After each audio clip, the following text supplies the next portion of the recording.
Hi all, അസ്സലാമു അലൈക്കും. Welcome back to Silna's kitchen. ഇന്നത്തെ റെസിപ്പി നല്ലൊരു വെറൈറ്റി ടേസ്റ്റി ആയിട്ടുള്ള ഒരു അടിപൊളി പലഹാരത്തിൻ്റെ റെസിപ്പിയാണ്. എത്ര കഴിച്ചാലും മടുക്കില്ല. അതുപോലെ തന്നെ ഒരു തവണ ഇതുപോലൊന്ന് ഉണ്ടാക്കി കഴിച്ചു കഴിഞ്ഞാൽ പിന്നെ നമുക്ക് ഏത് സമയവും ഇതേപോലെ തന്നെ ഉണ്ടാക്കി കഴിക്കാൻ വേണ്ടി തോന്നും. അത്രയും ടേസ്റ്റി ആയിട്ടുള്ള ഒരു അടിപൊളി റെസിപ്പിയാണ്. അതുകൊണ്ട് തന്നെ വീഡിയോ സ്കിപ്പ് ചെയ്യാതെ മുഴുവനായിട്ടൊന്ന് കണ്ടു നോക്കണേ. റെസിപ്പിയിലോട്ട് കിടക്കുന്നതിന് മുമ്പായി സിൽനാസ് കിച്ചൺ ചാനൽ ആദ്യമായിട്ട് കാണുന്നവരാണെങ്കിൽ പ്ലീസ് ഒന്ന് സബ്സ്ക്രൈബ് ചെയ്തേക്കണേ. ഒപ്പം തന്നെ ഈ വീഡിയോസ് നിങ്ങൾക്ക് ഇഷ്ടപ്പെടുകയാണെങ്കിൽ ഒരു ലൈക്ക് ചെയ്ത് ഷെയർ ചെയ്ത് സപ്പോർട്ട് ചെയ്യാനും മറക്കരുത്. ഇനി നമുക്ക് ഇതെങ്ങനെയാണ് തയ്യാറാക്കുന്നതെന്ന് നോക്കാം. അപ്പോൾ ആദ്യം തന്നെ ഈ ഒരു പലഹാരം തയ്യാറാക്കാനായിട്ട് സ്റ്റവിലേക്ക് ഒരു പാൻ വെച്ച് കൊടുത്ത് ഫ്ലെയിം ഓൺ ആക്കി കൊടുത്തിട്ടുണ്ട്. ഇനി ഇതിലേക്ക് 250 ml കപ്പിൻ്റെ അളവിൽ 1 കപ്പ് ചോറിൻ്റെ അരിയാണ് ഇട്ട് കൊടുക്കുന്നത്. റേഷൻ അരിയോ സാധാ അരിയോ ഏതായിരുന്നാലും കുഴപ്പമൊന്നുമില്ല. ഇതൊന്ന് നന്നായിട്ട് വറുത്തെടുക്കാം. ഞാനിപ്പോൾ ഇവിടെ മീഡിയം ഫ്ലെയിമിലും ഹൈ ഫ്ലെയിമിലും മാറിയും തിരിഞ്ഞും ഇട്ട് കൊടുത്തിട്ട് കൈവിടാതെ നല്ലപോലെ ഇളക്കി കൊടുക്കുന്നുണ്ട്. ഈ അരി 3-4 പ്രാവശ്യം നന്നായിട്ട് കഴുകിയെടുത്തതിന് ശേഷം അരിപ്പിലിട്ടിട്ട് വെള്ളമെല്ലാം ഊറ്റിക്കളഞ്ഞതിന് ശേഷമാണ് ഞാൻ ഈ ഒരു കപ്പിൽ അളന്ന് ഇതിലേക്ക് ഇട്ട് കൊടുത്തിട്ടുള്ളത്.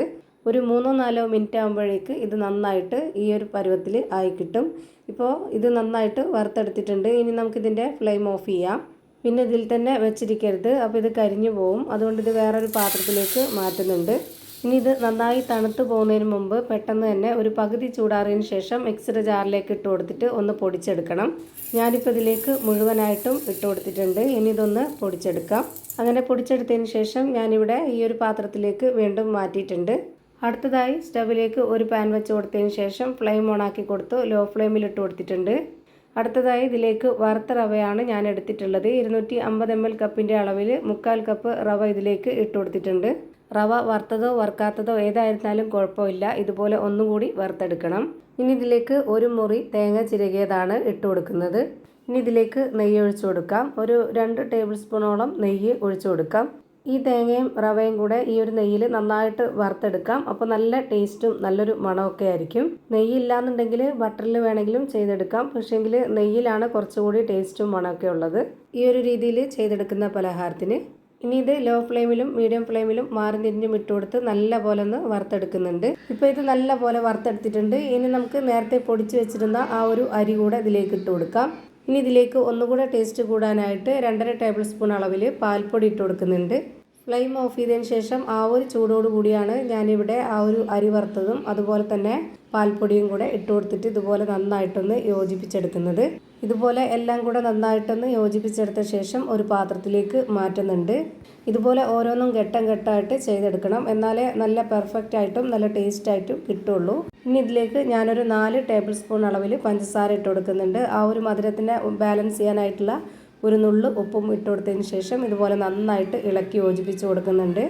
ആ ഒരു പാനിൽ തന്നെ ചൂടോടുകൂടി വെച്ചിരുന്നതിന് ശേഷം നമ്മൾ ഇതുപോലെ പഞ്ചസാര ഇട്ട് കൊടുത്തു കഴിഞ്ഞാൽ അത് അലിഞ്ഞ് നന്നായിട്ട് കട്ടയായിട്ട് പോകും. അങ്ങനെ വരാതിരിക്കാനാണ് ഇതുപോലെ പാത്രത്തിൽ ഇട്ട് കൊടുത്തതിന് ശേഷം കുറച്ചൊന്ന് ചൂട് കുറഞ്ഞതിന് ശേഷമാണ് ഞാൻ ഇതിലേക്ക് പഞ്ചസാര ഇട്ട് കൊടുത്തിട്ടുള്ളത്. കഴിഞ്ഞില്ല, ഇനി നമുക്കിതിലേക്ക് ഒരു കാര്യം കൂടി ചേർത്ത് കൊടുക്കാനുണ്ട്. അതിനായിട്ട് സ്റ്റവിലേക്ക് ഒരു പാൻ വെച്ച് കൊടുത്തതിന് ശേഷം ഫ്ലെയിം ഓൺ ആക്കി കൊടുത്തിട്ട് കുറച്ച് നെയ്യ് ഒഴിച്ചു കൊടുക്കാം. ഞാനിവിടെ ഒരു 4 ടേബിൾ സ്പൂണിൻ്റെ അളവിലാണ് നെയ്യ് ഒഴിച്ചു കൊടുത്തിട്ടുള്ളത്.